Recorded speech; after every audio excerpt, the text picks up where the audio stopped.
Bismillah.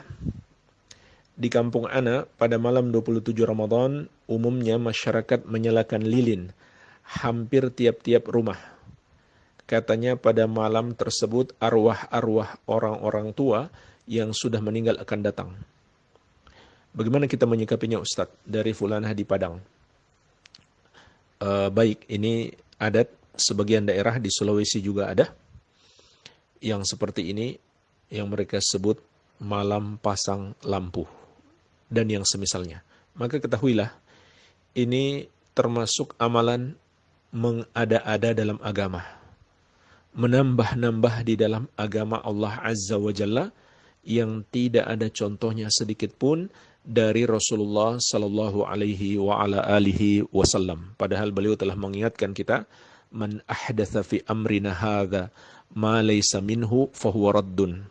Barang siapa mengada-adakan dalam agama kami ini yang tidak berasal darinya, maka itu tertolak. Juga sabda beliau sallallahu alaihi wasallam, man amila amalan laisa alaihi amruna fahuwa raddun. Barang siapa mengerjakan satu amalan tidak ada padanya petunjuk dari kami, maka amalan tersebut tertolak. Kemudian yang kedua, apabila disertai dengan keyakinan bahwa arwah orang tua yang sudah wafat atau orang-orang yang sudah meninggal dunia akan datang, maka ini adalah khurafat, keyakinan yang batil, keyakinan yang tidak berdasarkan dalil, bahkan bertentangan dengan dalil. Dalil-dalil Al-Quran dan Sunnah menunjukkan orang-orang yang sudah wafat tidak mungkin lagi datang ke dunia ini. Allah Azza wa Jalla menegaskan, wa mi waraihim barzakhun ila yaumi yub'atsun. Di hadapan mereka ada barzakh sampai hari kebangkitan. Apa itu barzakh? Dinding pembatas. Itulah sebabnya alam kubur disebut alam barzakh, karena adanya dinding pembatas yang menghalangi mereka menyeberang ke alam dunia ini. Sampai kapan? Sampai hari kiamat barulah mereka dibangkitkan dari alam kubur untuk menghadapi hisab dan balasan. Jadi itu keyakinan bertentangan dengan Al-Quran dan Sunnah Nabi SAW. Dalam banyak hadis Rasulullah SAW mengabarkan kepada kita, orang yang sudah wafat itu dua saja kemungkinannya. Apakah mendapatkan nikmat kubur ataukah mendapatkan azab kubur, wal iyadzu billah. Kemudian yang ketiga, ada juga keyakinan sebagian masyarakat, katanya untuk dapat pahala Lailatul Qadar. Maka ini juga termasuk bid'ah, mengada-ada dalam agama dan menyelisihi petunjuk Rasulullah sallallahu alaihi wasallam. Kalau ingin dapat Lailatul Qadar bukan begitu caranya, tapi dengan melakukan ibadah. Jadi ini menyelisihi petunjuk Nabi sallallahu alaihi wasallam. Apa petunjuk beliau? Kata Ummul Mukminin Aisyah radhiyallahu anha, kana Rasulullah sallallahu alaihi wasallam yajtahidu fil ashril awakhir ma la yajtahidu fi ghairihi.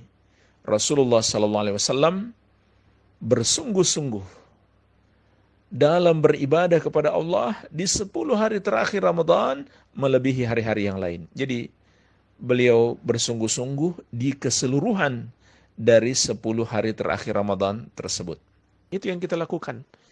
Terutama di waktu malam. Kata Ummul Mukminin Aisyah radhiyallahu anha, kana an-nabiy sallallahu alaihi wasallam idza dakhala al-ashru shadda mi'zarahu wa ahya lailahu wa ayqadha ahlahu.